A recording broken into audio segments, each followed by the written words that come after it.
himself. Every day. Yellow and gray. Y'all fools gotta admit it. Thought existed before any color was printed. Believe me, I walk within it every day. Real serious. I'ma let the streets know. Yellow and gray. Every day. Before any color was printed. Gotta admit it. Believe me. Every day. Yellow and gray. Y'all fools gotta admit it. Thought existed before any color was printed. Believe me, I walk within it. Microphone Masters. J Love and Star Saxon here. We want to say thanks to Tech. We enjoyed that. He was a cool dude. And it's cool. They often say, Star Saxon, don't meet your legends, don't meet your heroes. I'm not saying he's my hero, but what artists that you listen to, that type of stuff, because sometimes they can let you down a little bit. I remember when the first time I kind of met Big Daddy Kane, it was way back in Santa Cruz, in the Bay Area before I moved out here. We had an in-store, and it's funny because the manager from that particular Sam Goody, so you know I'm going way back, he said, yeah, your in-store was better than Big Daddy Kane's in-store, and it was for my little crew, the Under, so what we were doing. So, but it was cool. But I remember giving him my our project and say, hey, just let me know good, bad, or indifferent whether you like it or not. I never heard from him, but I'm sure he got that hit up like that all the time. But anyway, it was a good conversation with Tech. But before we head out of here, for a few songs that we have before we head out of here with this Microphone Masters, something interesting. So we were talking in the first segment about snitching, and so we have a different perspective given our stature or our statehood when it comes to hip hop. But this week, Joe Budden ended up calling Logic one of the worst rappers ever to grace a microphone. Maybe that was hyperbole. Sometimes people of all walks of life are prone to say that, but it was because of from Logic being on a track that was on French Montana's Twisted. It had A$AP Rocky, Juicy J, and Logic on there, and so he ended up calling Logic one of the worst rappers of this genre, this decade, or what's ever to grace a microphone. Would you agree with that? Because I think Logic is cool. There's been a lot of songs. I had them in my iPod in terms of when I was for certain running, for certain playlists for when I was running. I don't think he's garbage, but I think there's a certain time. I know for sure. There's one thing I know, Star Saxon, that Logic is half black and half white, because he tells you it seems like every third song that he's half black and half white. But your thoughts? Do you think that Logic is one of the worst rappers to ever grace a microphone? And is there a divide between those old heads, so to speak, and we might be one of those in that category, with the younger generation, like a gap? So your thoughts? Is Logic one of the worst ever to grace the microphone? And is there a gap between the old heads and the new heads? All right, look, Jay, let's go back to you calling out Big Daddy Kane, man, for not getting back to you, dude. Yeah. Let's just say it like this: you the homie, but you gave what Kane probably looked at as a demo, asking for some feedback. True. You could have just played. Please listen to my demo by EPMD. Look, you were younger. You didn't know the rules. You had to put your jib in, but you can't be mad at Kane for that. Nah, all right? You right. I mean, look, dude, you talking Sam Goody got it, right? Talking 94, right? Yes. Okay, look, if you talking 94... Around 97, 98-ish, yes. Oh, okay. You still can't get mad, dude. That's Kane, man. Long live the Kane, dude. Next. This question about Logic, dude. Look, man. Are we really going to address a question where Joe Budden claimed somebody was the worst rapper ever, when Joe Budden himself got called out by the late, great prodigy of Mobb Deep as being the worst rapper? Good point. That's a great fucking point. I'm going to just pat myself on the back. Go to YouTube. There's a video. They asked Prodigy straight up, who's the worst rapper? And he's like, yo, who's the worst rapper? I think that nigga Joe Buttons is the worst rapper. Hey, dude, what's that shit? The right to be forgotten? Where the internet people, where the people don't want the internet to remember you forever. Like, if somebody dies, that picture of them as a missing person is just up there forever. That fucking clip from Prodigy saying Joe Budden is the worst rapper ever.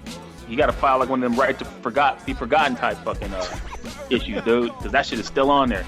Look, I got a couple of Logic tracks. Like, I got a lot of niggas tracks. Is he my favorite rapper? No. Is he the worst rapper? Not by far, dude. Look, man, you want to hear some bad rappers? All you got to do is go to 1991. When hip-hop didn't know what it really wanted to be. You trying to do some kid and play shit with some positive K? Right. Or you trying to fuck with niggas for life, Zygon, because they came out like the same year or whatnot, right? Yeah, yeah. There's a lot of shitty rappers in 1991. Most of them only had like 12-inch singles deals. I ain't gonna name no names. But I can tell you, dude, there's a lot of fucked up bad rappers that can't figure out if they want to be like Mantronics. You know what I mean? They want to be Mantronics. They trying to like copy Def Jeff's flow. You know? Right. It's right. like you just biting. There was a lot of biting ass niggas in like 91. So you want to find a whack rapper? Just Google hip hop 1991, and there's an index of good rhymers, and there's an index of some shitty ass rappers. Because at this point, there's like the art to actually how to rap, right? Yes. And yes, if you yes, follow yes. the script and you got breath control, you can quote unquote rap good. Doesn't mean you can make a good rap song. Doesn't even Yes. mean you're gonna make shit niggas like. But you can probably fucking quote rap end quote. Remember so Logic's Justin the worst Warfield? rapper. Who? Justin Warfield. Nigga, Brian Austin Green, David Silver, he fucking rap. Like I said, Bud Bundy. There were a lot of whack rappers, dude. Right, true. All right, I just named 2 celebrities. The list Yes. goes on. Yes. I mean, okay, confession. I got Sirius XM radio. All right, right. and every now and then, when I'm listening to like the 80s and the 90s shit, some Vanilla Ice shit come on, right? Right. Ice Ice Baby, not play that funky music. And I'm Right. listening to Ice rhyme on Ice Ice Baby, and I'm like, okay, he's hitting all the bars on time. Why do we hate this nigga, dude? but then like PM Dawn got a lot of love to KRS-One did what he had to do. Threw right? him off the stage, man. Yeah, dude. So look, Joe Budden needs to just leave that kid alone, let him do his fucking thing, and just move on and find a new topic to deal with. Dude, we got brush fires in California, man. Joe Budden could talk about that. Like, why the fuck y'all niggas is buying homes in brush fire zones at $1 million and get mad when the shit burned down? That You know what I is mean? a very valid point. Yeah, so he can just leave Logic alone, let that young man be the fuck he gonna be, because these little kids got a short memory. 18 months, they ain't remember who the fuck he is in the first goddamn place, right? Yeah. Right? Alright, so, that's my opinion on it, man. There's no such thing as a whack rapper anymore. All these niggas know how to do it. So you got the last word before we get out of here, then? Yeah, I got the last word, man. Delvin Hodges. My Steelers about to go to work on the San Diego Chargers, and they're choking ass quarterback Phillip Rivers. We're on our third string QB, Jay. Delvin Hodges. He Yeah. actually looked like he was ready to force the ball down the field instead of dinking and dunking. Like Man, concussion Mason Rudolph. Good Lord. He got lit up, too. He got He lit did up. get lit up, dude. The dude, Earl barely touched him, man. I think he got a glass jaw, dude. I watched that Come replay on, like 6 man. times. Come on, Barely Zach. touched him. He barely touched him, dude. He barely touched him. I ain't even mad at Earl. So I actually like the third string quarterback because he wanted to drive the ball down the field. So my last words, Jay. Yes. Steelers over Chargers. It is Delvin Hodges. Next, you following the Lakers? Yes, I am. Remember I told you the roster looked quote unquote okay, but I'm highly concerned about durability. Remember I brought that up? I know you gonna bring up a thumb, right? This nigga hurt again, dude. Davis with a thumb, and he's gonna get evaluated because it's a sprained thumb. Yeah, when I saw Anthony that, Davis, I said, dude.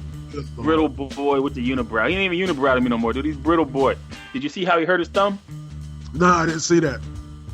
Swatting air, missing a block. What? That's worse than the pitcher who sprained his fucking knee flipping flapjacks in the kitchen, man. He missed a block and strained his thumb. Wow. I'm telling you now, Jay.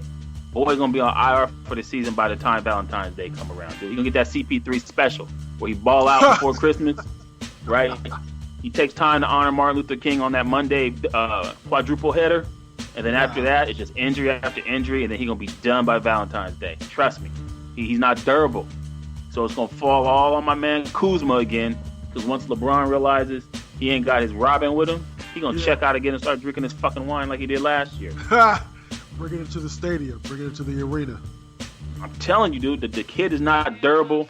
He sprained his thumb on air. I never heard no shit like this in my life.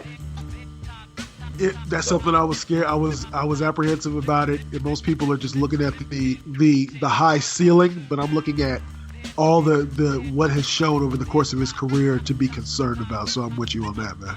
All right, so yeah, last words, man. Lakers, I'm concerned. Steelers, we got this. And then there's like a lot of beats, man. Check it out. I got this new Danny Boy album. Did you get it? No, Danny Brown, you mean? Sorry, yeah, Danny Brown. You know what I'm saying? That's what it's called. There's some cuts on there, dude. There's some cuts on there. It's got a cool little vibe to roll up into work too. You know, not too negative. Your boy Q-Tip was what, executive producer on that? Yeah, that's what I thought, because they got this song on there called Combat. It sounds like some Q-Tip Tribe shit, but I don't have access to the production credits. But the last song on there, Combat, it's flavorful. So that's my new joint, and I'm real excited to tell niggas this one too. Do you remember that rap group that was supposed to be the last group coming out of the hit squad with EPMD? The Knuckleheads? Yes, I do. Yeah, for sure. Remember they had that song, All She Wanted Was a Quickie? Yeah. yes, I do. All right. So I always had the 12-inch of All She Wanted Was a Quickie, but the album got shelved and the album never came out. Years ago, I found the second single, Savages, with the B-side of Five Hoods and the Four-Door. But just the other day, I came up on a copy of the whole album, dude. Nice. I had a good digging week. I came up on the Knuckleheads, Strictly Savages album. I came up on, you'll love this one, speaking of Big Daddy Kane, I came up on the 12-inch of Show and Prove, which is the B-side. Okay. And it features, remember the one with Sauce Money, Shaheem? Yes. Jay-Z and That's Dirty Bastard. That's what the album where he was on the cover with the hoodie on. I remember that one. Yeah. I found the 12-inch while I was digging on a weekend mission. And then I came up on Illegal, We Get Busy. Remember that shit? Oh, yeah. Oh, for sure. All right, Pete, this. Years ago, I went to go buy that when it dropped. That's like 20 years ago. And I bought one of them fucking remix albums where the 12-inch did so well, they remixed it. Yeah. And I bought the wrong version. It didn't have the Eric Sermon funky beat. So I've been looking for that shit for years and finally found it. So I caught that. And then, what was the other one? Oh, speaking of tech, I came up on a copy of the 12-inch of Super Brooklyn, Smith & Wesson, with the Super Mario Brothers beat. Yes, the 12-inch, because I always had the Game Over compilation that had all them like video game beats. But I was digging, dude, and finally came up on the 12-inch of that shit, dude. So it was a good week, man. The last words, man. That's what's up. Last words. That's what's up.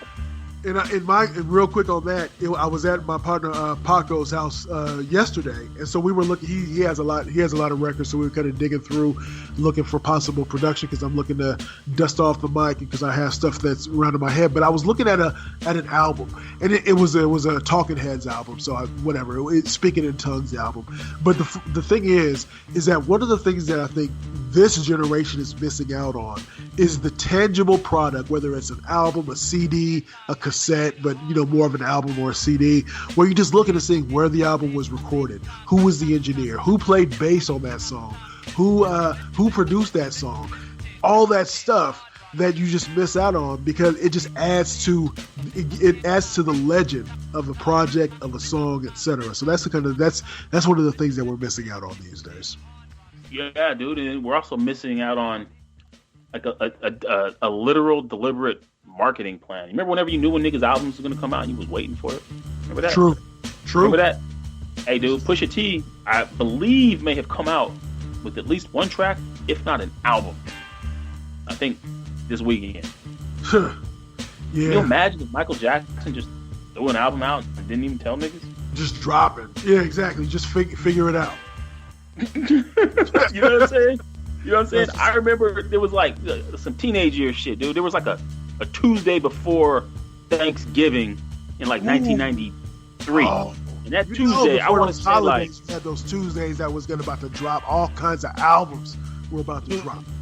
Yeah, it was like one Tuesday, it was like Snoop Dogg's Doggy Style and Dell's No Need for Alarm came out. And niggas was in line waiting because niggas knew it was about to come out.